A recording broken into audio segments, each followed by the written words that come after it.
नमस्कार।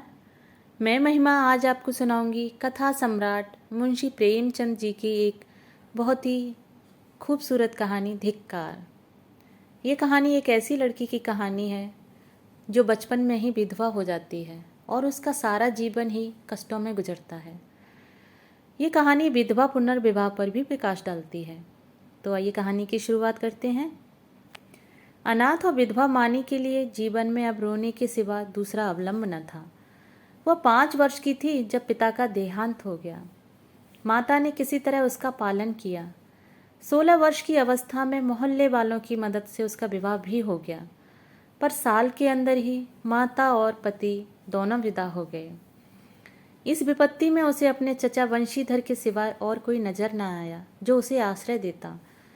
वंशीधर ने अब तक जो व्यवहार किया था उससे यह आशा न हो सकती थी कि वहाँ वह शांति के साथ रह सकेगी, पर वह सब कुछ सहने को तैयार थी। वह गाली, झिड़की, मारपीट सब सह लेगी।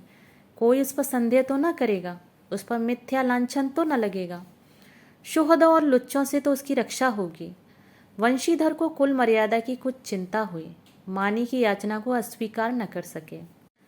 लेकिन 2-4 महीने में ही मानी को मालूम हो गया कि इस घर में बहुत दिनों तक उसका निवाह न होगा। वह घर का सारा काम करती, इशारों पर नाचती, सबको खुश रखने की कोशिश करती, पर न जाने क्यों चचा और चची दोनों उससे जलते रहते। उसके आते ही मेहरी अलग कर दी गई। नहलाने धुलाने के लिए एक लौंडा था, उसे भी जवाब दे दिया गया। पर मानी से इतना उबार होने पर भी चचा और चची न जाने क्यों उससे मुंह फुलाए रहते। कभी चचा घुड़कियां जमाते, कभी चची कोसती। यहाँ तक कि उसकी चचेरी बहन ललिता भी बात बात पर उसे गालियां देती। घर भर में केवल उसके चचेरे भाई गोकुल को उससे सहानुभूति थी। उसी की बातों में कुछ स्नेह का परिचय मिलता था। वह अपनी माता का स्वभाव जानता था। अगर वह उसे समझाने की चेष्टा करता या खुल्लम खुल्ला मानी का पक्ष लेता तो मानी को एक घड़ी घर में रहना कठिन हो जाता। इसलिए उसकी सहानुभूति मानी ही को दिलासा देने तक रह जाती थी। वह कहता, बहन, मुझे कहीं नौकर हो जाने दो, फिर तुम्हारे कष्टों का अंत हो जाएगा। तब देखूंगा कौन तुम्हें तिरछी आंखों से देखता है। जब तक पढ़ता हूँ तभी तक तुम्हारे बुरे दिन हैं। मानी यह स्नेह से डूबी हुई बात सुनकर पुलकित हो जाती और उसका रोआ रोआ गोकुल को आशीर्वाद देने लगता। आज ललिता का विवाह है। सवेरे से ही मेहमानों का आना शुरू हो गया है। गहनों की झनकार से घर गूंज रहा है। मानी भी मेहमानों को देख देख कर खुश हो रही है। उसकी देह पर कोई आभूषण नहीं है और ना कोई ढंग के सुंदर कपड़े ही दिए गए हैं, फिर भी उसका मुख प्रसन्न है। आधी रात हो गई थी, विवाह का मुहूर्त निकट आ गया था। जनवासे से पहनावे की चीजें आईं। सभी औरतें उत्सुक होकर उन चीजों को देखने लगीं। ललिता को आभूषण पहनाए जाने लगे। मानी के हृदय में बड़ी इच्छा हुई कि जाकर बधू को देखे। अभी कल जो बालिका थी उसे आज बधू वेश में देखने की इच्छा न रोक सकी। वह मुस्काती हुई कमरे में घुसी। सहसा उसकी चची ने झड़क कर कहा, तुझे यहाँ किसने बुलाया था? निकल जा यहाँ से। मानी ने बड़ी बड़ी यातनाएं सही थी, पर आज की वह झिड़की उसके हृदय में बाण की तरह चुभ गई। उसका मन उसे धिक्कारने लगा। तेरे छिछोरेपन का यही पुरस्कार है। यहाँ सुहागिनों के बीच में तेरे आने की क्या जरूरत थी? वह खिसियाई हुई कमरे से निकली और एकांत में बैठकर रोने के लिए ऊपर जाने लगी। सहसा जीने पर उसी इंद्रनाथ से मुठभेड़ हो गई। इंद्रनाथ गोकुल का सहपाठी और परम मित्र था। वह भी न्योतों में आया हुआ था। इस वक्त गोकुल को खोजने के लिए ऊपर आया था। मानी को वह 2 बार देख चुका था और यह भी जानता था कि यहाँ बड़ा दुर्व्यवहार किया जाता है। चची की बातों की भनक उसके कानों में भी पड़ गई थी। मानी को ऊपर जाते देखकर वह उसके चित्त का भाव समझ गया और उसे सांत्वना देने के लिए ऊपर आया, मगर दरवाजा भीतर से बंद था। उसने किवाड़ की दरार से भीतर झांका। मानी मेज के पास खड़ी रो रही थी। उसने धीरे से कहा, मानी, द्वार खोल दो। मानी उसकी आवाज़ सुनकर कोने में छिप गई और गंभीर स्वर में बोली, क्या काम है? इंद्रनाथ ने गदगद स्वर में कहा, तुम्हारे पैरों पड़ता हूँ मानी, खोल दो। यह स्नेह में डूबा हुआ विनय मानी के लिए अभूतपूर्व था। इस निर्दय संसार में कोई उससे ऐसी विनती भी कर सकता है? इसकी उसने स्वप्न में भी कल्पना न की थी। मानी ने कांपते हुए हाथों से द्वार खोल दिया। इंद्रनाथ झपट कर कमरे में घुसा। देखा कि छत से पुखे के कड़े से एक रस्सी लटक रही है।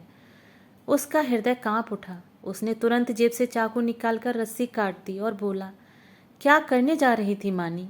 जानती हो इस अपराध का क्या दंड है? मानी ने गर्दन झुकाकर कहा, इस दंड से कोई और दंड कठोर हो सकता है? जिसकी सूरत से लोगों का घृणा है, उसे मरने के लिए भी अगर कठोर दंड दिया जाए तो मैं यही कहूंगी कि ईश्वर के दरबार में न्याय का नाम भी नहीं है। इंद्रनाथ की आंखें सजल हो गईं। मानी की बातों में कितना कठोर सत्य भरा हुआ था। बोला, सदा ये दिन नहीं रहेंगे मानी। अगर तुम यह समझ रही हो कि संसार में तुम्हारा कोई नहीं है तो यह तुम्हारा भ्रम है। संसार में कम से कम एक मनुष्य ऐसा है जिसे तुम्हारे प्राण अपने प्राणों से भी प्यारे हैं। सहसा गोकुल आता हुआ दिखाई दिया। मानी कमरे से निकल गई। इंद्रनाथ के शब्दों में उसके मन में एक तूफान सा उठा दिया। उसका क्या आशय है यह उसकी समझ में न आया। फिर भी आज उसे अपना जीवन सार्थक मालूम हो रहा था। उसके अंधकार में जीवन में एक प्रकाश का उदय हो गया। इंद्रनाथ को वहां बैठे और मानी को कुछ कमरे में जाते देखकर गोकुल को कुछ खटक गया। उसकी त्योरियां बदल गईं। कठोर स्वर में बोला, तुम यहाँ कब आए?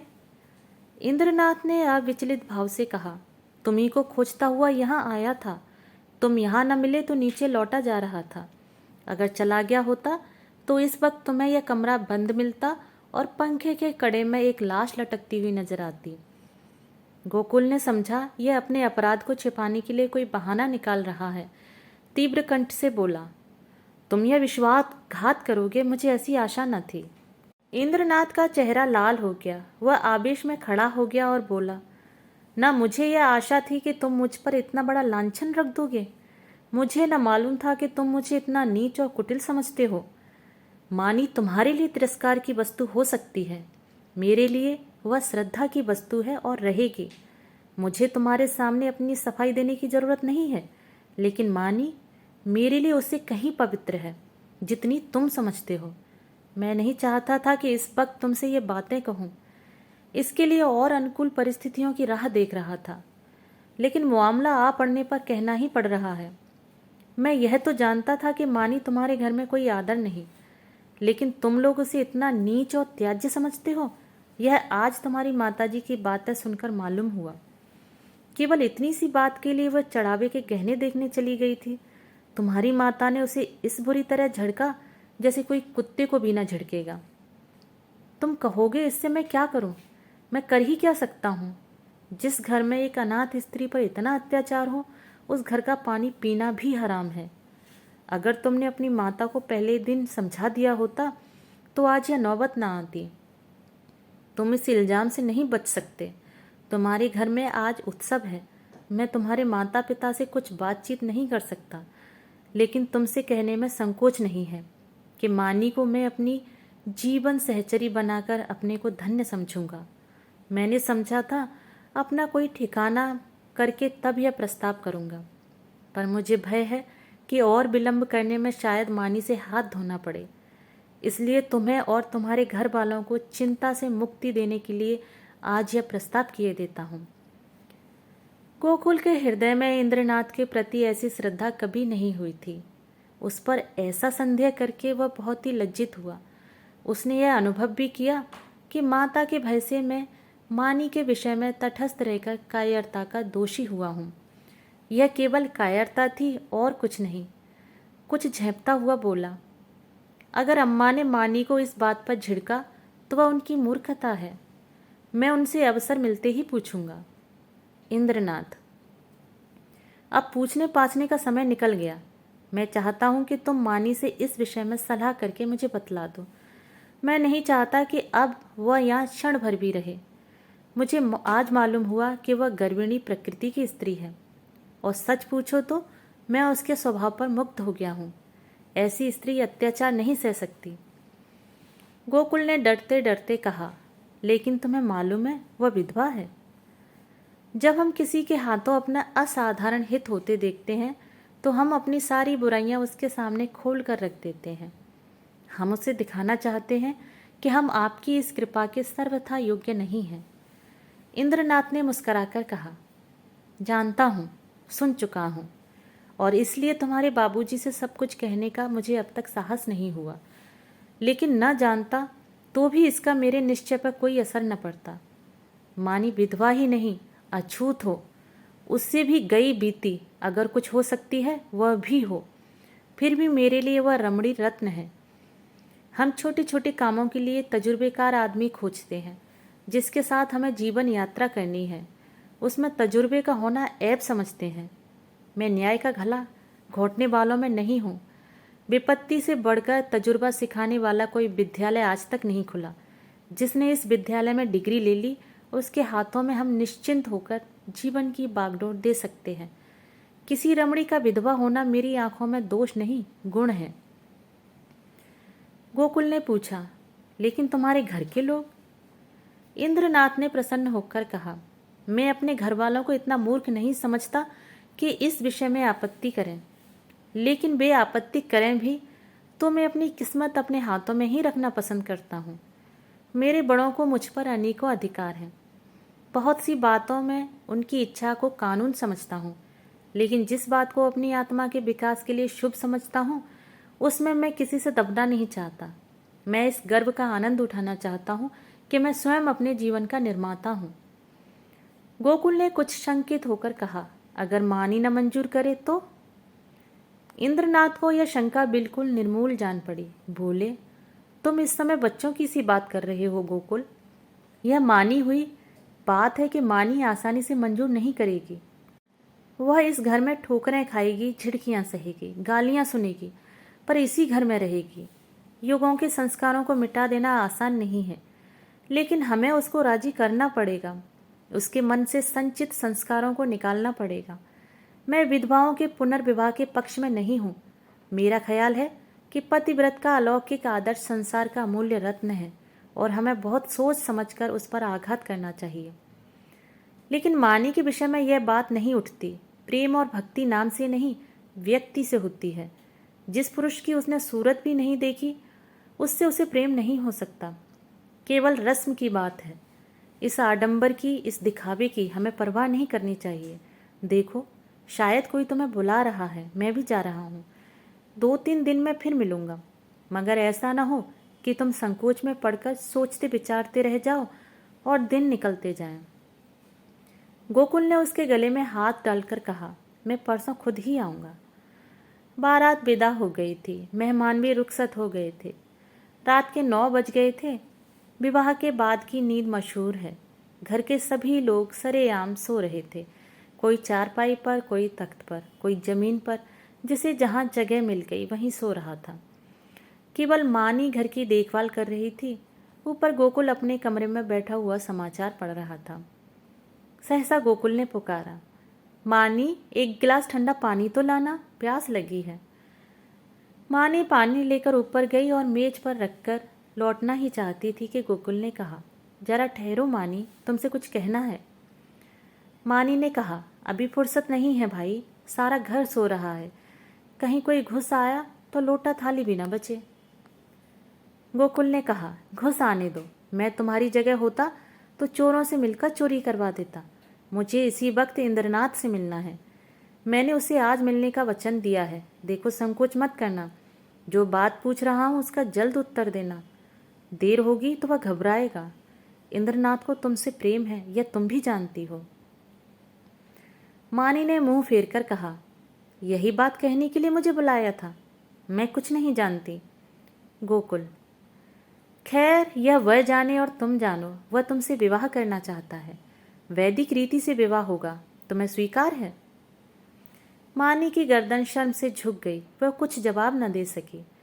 गोकुल ने फिर कहा, दादा और अम्मा से यह बात नहीं कही गई। इसका कारण तुम जानती ही हो। वह तुम्हें घुड़कियां दे देकर, जला जलाकर चाहे मार डालें, पर विवाह करने की सम्मति कभी नहीं देंगे। इससे उनकी नाक कट जाएगी। इसलिए अब इसका निर्णय तुम्हारे ऊपर ही है। मैं तो समझता हूँ तुम्हें स्वीकार कर लेना चाहिए। इंद्रनाथ तुमसे प्रेम करता ही है। यों भी निष्कलंक चरित्र का आदमी और बला का दिलेर है। भय तो उसे छू ही नहीं गया। तुम्हें सुखी देखकर मुझे सच्चा आनंद होगा। मानी के हृदय में एक बेग उठ रहा था, मगर मुंह से आवाज न निकली। गोकुल ने अब की खींचकर कहा, देखो मानी, यह चुप रहने का समय नहीं है। क्या सोचती हो? मानी ने कांपते स्वर में कहा, हाँ। गोकुल के हृदय का बोझ हल्का हो गया, मुस्कराने लगा। मानी शर्म के मारे वहां से भाग गई। शाम को गोकुल ने अपनी माँ से कहा, अम्मा, इंद्रनाथ के घर आज कोई उत्सव है। उसकी माता अकेली घबरा रही थी कि कैसे सब होगा। मैंने कहा, मैं मानी को कल भेज दूंगा। तुम्हारी आज्ञा हो तो मानी को पहुंचा दूं। कल परसों तक चली आएगी। मानी उसी वक्त वहां आ गई। गोकुल ने उसकी ओर कनखियों से ताका। मानी लज्जा से गड़ गई, भागने का रास्ता न मिला। माँ ने कहा, मुझसे क्या पूछते हो? वह जाए तो चली जाए। गोकुल ने मानी से कहा, कपड़े पहनकर तैयार हो जाओ, तुम्हें इंद्रनाथ के घर चलना है। मानी ने आपत्ति की, मेरा जी अच्छा नहीं है, मैं न जाऊंगी। गोकुल की माँ ने कहा, चली क्यों नहीं जाती? क्या वहां कोई पहाड़ खोदना है? मानी एक सफ़ेद साड़ी पहनकर तांगे पर बैठी तो उसका हृदय कांप रहा था और बार बार आंखों में आंसू भर आते थे। उसका हृदय बैठा जाता था मानो नदी में डूबने जा रही हो। तांगा कुछ दूर निकल गया तो उसने गोकुल से कहा, भैया, मेरा जी न जाने कैसा हो रहा है, घर चलो, तुम्हारे पैर पड़ती हूँ। गोकुल ने कहा, तू पागल है? वहाँ सब लोग तेरी राह देख रहे हैं और तू कहती है लौट चलो।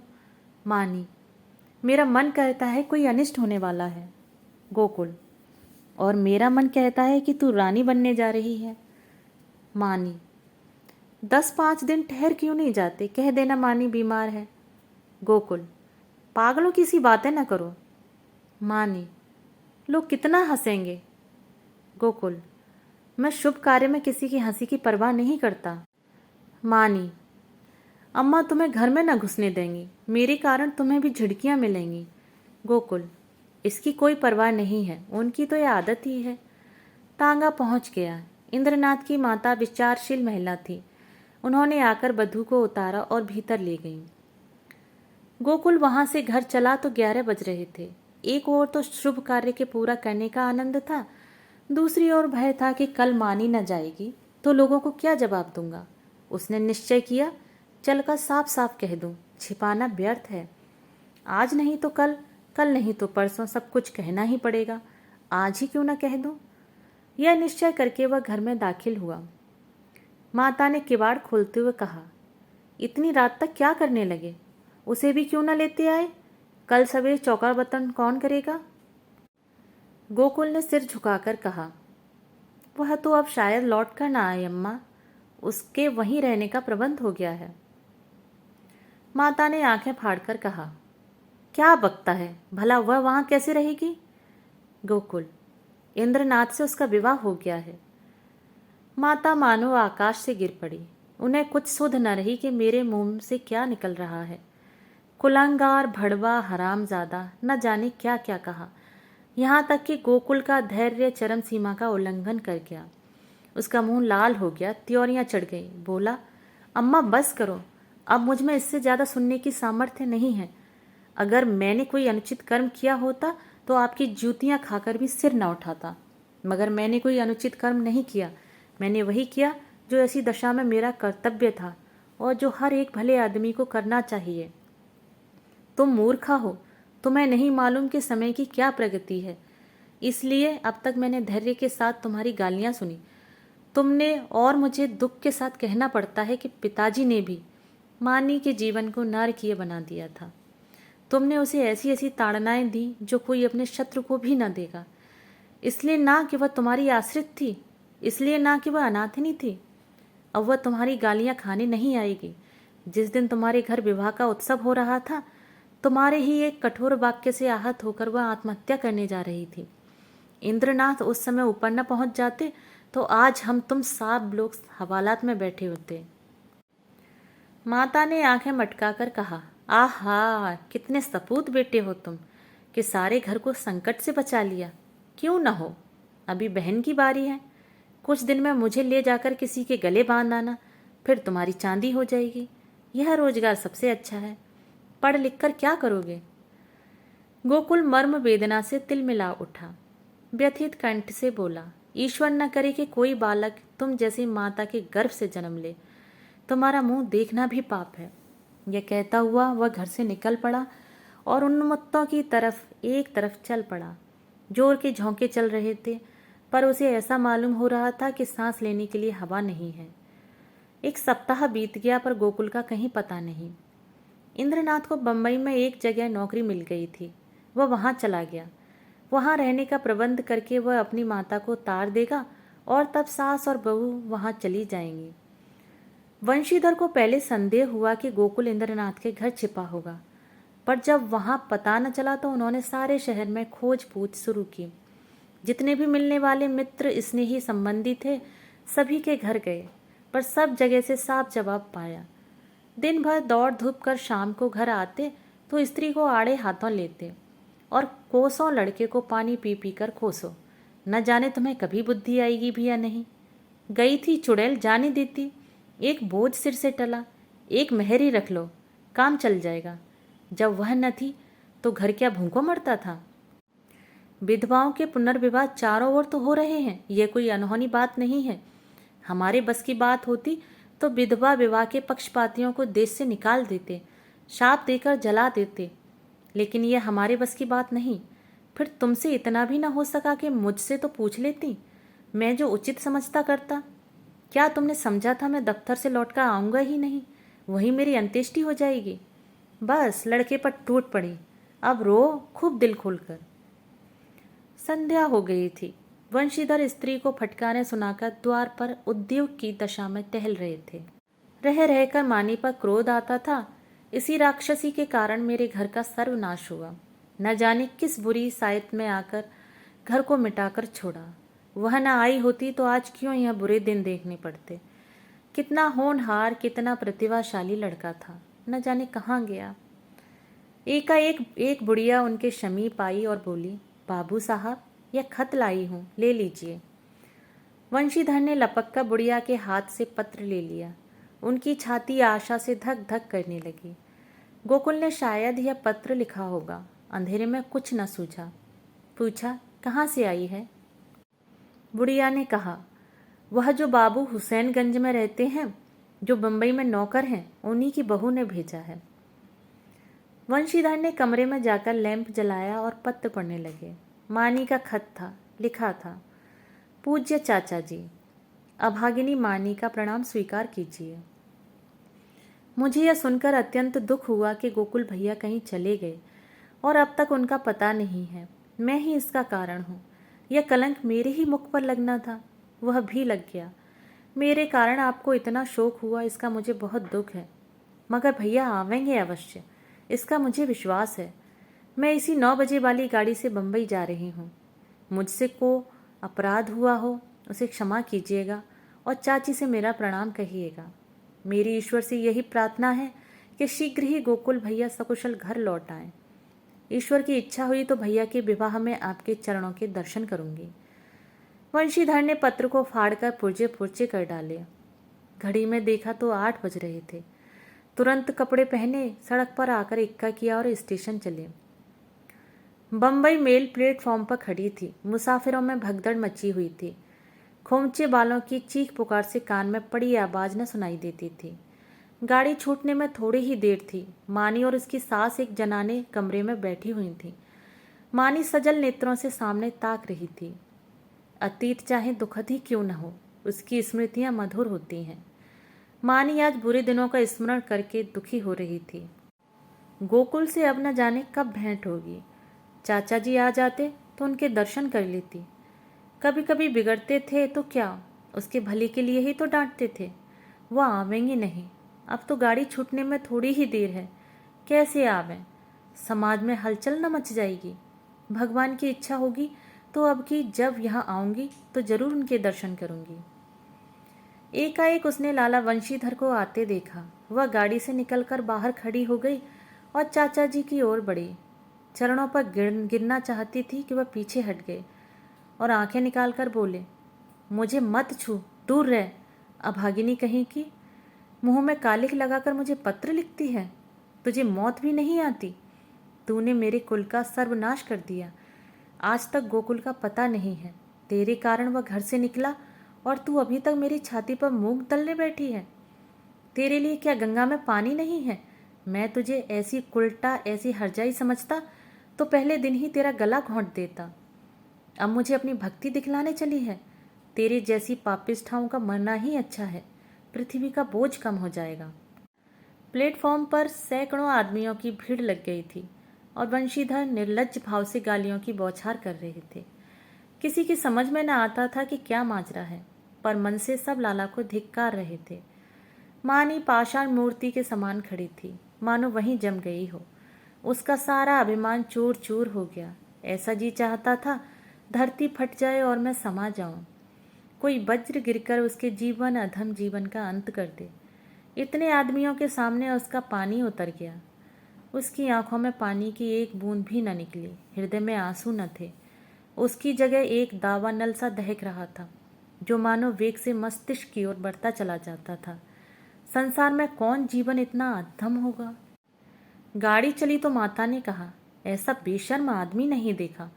मुझे तो ऐसा क्रोध आ रहा था कि उसका मुंह नोच लूं। मानी ने सिर ऊपर न उठाया। माता फिर बोली, न जाने इन सड़ियलों को बुद्धि कब आएगी। अब तो मरने के दिन भी आ गए।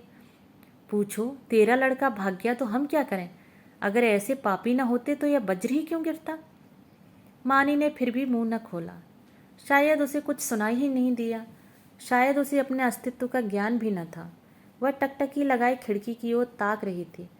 उस अंधकार में उसे जाने क्या सूझ रहा था। कानपुर आया। माता ने पूछा, बेटी कुछ खाओगी? थोड़ी सी मिठाई खा लो, 10 कब के बज गए। मानी ने कहा, अभी तो भूख नहीं है अम्मा, फिर खा लूँगी। माताजी सोई। मानी भी लेटी, पर चचा की वह सूरत आंखों के सामने खड़ी थी और उनकी बातें कानों में गूंज रही थी। आह, मैं इतनी नीच हूँ, ऐसी पतित कि मेरे मर जाने से पृथ्वी का भार हल्का हो जाएगा। क्या कहा था, तू अपने माँ बाप की बेटी है तो फिर मुंह मत दिखाना। ना दिखाऊंगी। जिसके मुंह पर ऐसी कालिमा लगी हुई है, उसे किसी को दिखाने की इच्छा भी नहीं है। गाड़ी अंधकार को चीरती चली जा रही थी। मानी ने अपना ट्रंक खोला और अपने आभूषण निकालकर उसे रख दिए। फिर इंद्रनाथ का चित्र निकालकर उसे देर तक देखती रही। उसकी आंखों में गर्व की एक झलक सी दिखाई दी। उसने तस्वीर रख दी और आप ही आप बोली, नहीं नहीं, मैं तुम्हारे जीवन को कलंकित नहीं कर सकती। तुम देव तुल्य हो, तुमने मुझ पर दया की है। मैं अपने पूर्व संस्कारों का प्रायश्चित कर रही थी। तुमने मुझे उठाकर हृदय से लगा लिया, लेकिन मैं तुम्हें कलंकित नहीं करूंगी। तुम्हें मुझसे प्रेम है, तुम मेरे लिए अनादर, अपमान, निंदा सब सह लोगे, पर मैं तुम्हारे जीवन का भार न बनूंगी। गाड़ी अंधकार को चीरती चली जा रही थी। मानी आकाश की ओर इतनी देर तक देखती रही कि सारे तारे अदृश्य हो गए और उस अंधकार में उसे अपनी माता का स्वरूप दिखाई दिया, ऐसा उज्जवल, ऐसा प्रत्यक्ष कि उसने चौंक कर आंखें बंद कर लीं। न जाने कितनी रात गुजर चुकी थी। दरवाजा खुलने की आहट से माताजी की आंख खुल गई। गाड़ी तेजी से चलती जा रही थी, मगर बहू का पता न था। वह आंखें मलकर उठ बैठी और पुकारा, बहू बहू। कोई जवाब न मिला। उनका हृदय धक धक करने लगा। ऊपर के बर्थ पर नजर डाली, पेशाब खाने में देखा, बेंचों के नीचे देखा, बहू कहीं नहीं थी। तब वह द्वार पर आकर खड़ी हो गई। बहू को क्या हुआ? यह द्वार किसने खोला? कोई गाड़ी में तो नहीं आया? उनका जी घबराने लगा। उन्होंने किवाड़ बंद कर दिया और जोर जोर से रोने लगी। किससे पूछें? डाक गाड़ी अब न जाने कितनी देर में रुकेगी। कहती थी बहू मर्दानी गाड़ी में बैठे, पर मेरा कहना न माना। कहने लगी, अम्मा जी आपको सोने की तकलीफ होगी, यही आराम दे गई। सहसा उसे खतरे की जंजीर याद आई। उसने जोर जोर से कई बार जंजीर खींची। कई मिनट के बाद गाड़ी रुकी। गार्ड आया। पड़ोस के कमरे में 2-4 आदमी और भी आए। फिर लोगों ने सारा कमरा तलाश किया। नीचे के तख्ते को ध्यान से देखा। रक्त का कोई चिन्ह न था। असबाब की जांच की। बिस्तर, संदूकची, बर्तन सब मौजूद थे। ताले भी सब बंद थे। कोई चीज़ गायब न थी। अगर बाहर से कोई आदमी आता तो चलती गाड़ी से कूद जाता, और कूद कर जाता कहाँ? एक स्त्री को लेकर गाड़ी से कूद जाना असंभव था। सब लोग इन लक्षणों से इसी नतीजे पर पहुंचे कि मानी द्वार खुलकर बाहर झांकने लगी होगी और मुठिया हाथ से छूट जाने के कारण गिर पड़ी होगी। गार्ड भला आदमी था। उसने नीचे उतरकर 1 मील तक सड़क के दोनों तरफ तलाश किया। मानी का कोई निशान न मिला। रात को इससे ज़्यादा और क्या किया जा सकता था।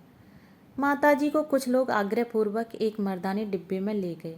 यह निश्चय हुआ कि माताजी अगले स्टेशन पर उतर पड़े और सवेरे इधर उधर दूर तक देखभाल की जाए।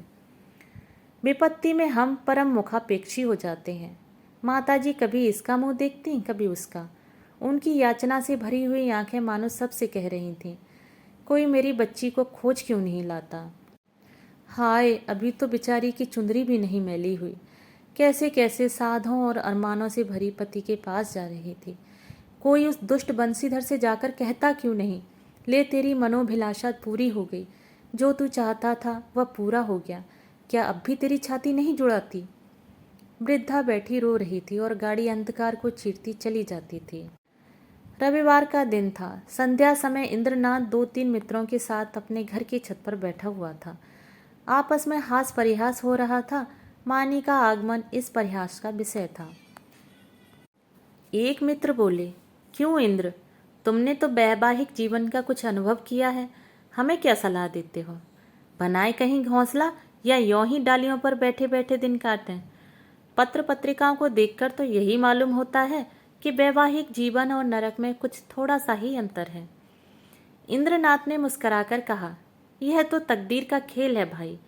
16वां आना तकदीर का। अगर एक दशा में वैवाहिक जीवन नरक तुल्य है तो दूसरी दशा में स्वर्ग से कम नहीं। दूसरे मित्र बोले, इतनी आज़ादी तो भला क्या रहेगी। इंद्रनाथ, इतनी क्या, इसका शतांश भी नहीं रहेगी। अगर तुम रोज सिनेमा देखकर 12 बजे लौटना चाहते हो तो 9 बजे सोकर उठना चाहते हो और दफ्तर से 4 बजे लौटकर ताश खेलना चाहते हो तो तुम्हें विवाह करने से कोई सुख न होगा। और जो हर महीने सूट बनवाते हो तब शायद साल भर में भी न बनवा सको। श्रीमती जी तो आज रात की गाड़ी से आ रही हैं। हाँ, मेल से। मेरे साथ चलकर उन्हें रिसीव करोगे ना। यह भी पूछने की बात है, अब घर कौन जाता है, मगर कल दावत खिलानी पड़ेगी। सहसा तार के चपरासी ने लाकर इंद्रनाथ के हाथों में तार का लिफाफा रख दिया। इंद्रनाथ का चेहरा खिल उठा।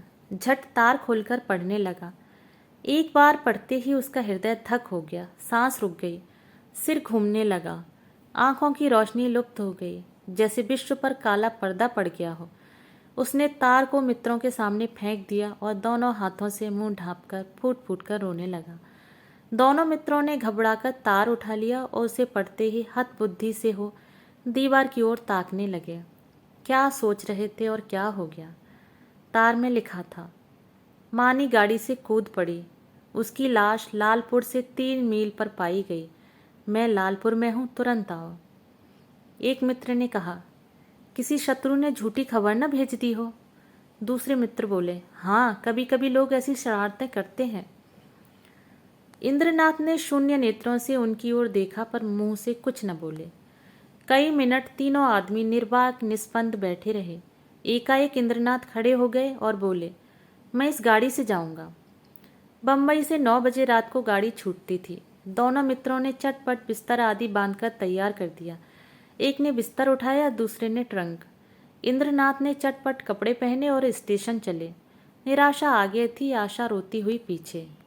1 सप्ताह गुजर गया था। लाला बंशीधर दफ्तर से आकर द्वार पर बैठे ही थे कि इंद्रनाथ ने आकर प्रणाम किया। बंशीधर उसे देखकर चौंक पड़े। उसके अनपेक्षित आगमन पर नहीं, उसकी विकृत दशा पर। मानो बीतराग शोक सामने खड़ा हो, मानो कोई हृदय से निकली हुई आह मूर्तिमान हो गई हो। वंशीधर ने पूछा, तुम तो बम्बई चले गए थे ना। इंद्रनाथ ने जवाब दिया, जी हाँ, आज ही आया हूँ। वंशीधर ने तीखे स्वर में कहा, गोकुल को तो तुम ले बीते। इंद्रनाथ ने अपनी अंगूठी की ओर ताकते हुए कहा, वह मेरे घर पर है। वंशीधर के उदास मुख पर हर्ष का प्रकाश दौड़ गया। बोले, तो यहाँ क्यों नहीं आए। तुमसे कहाँ उसकी भेंट हुई, क्या बम्बई चला गया था। जी नहीं, कल मैं गाड़ी से उतरा तो स्टेशन पर मिल गए। तो जाकर लेवा लाओ ना, जो किया अच्छा किया। यह कहते हुए वह घर में दौड़े। एक क्षण में गोकुल की माता ने उसे अंदर बुलाया। वह अंदर गया तो माता ने उसे सिर से पांव तक देखा। तुम बीमार थे क्या भैया? चेहरा क्यों इतना उतरा है?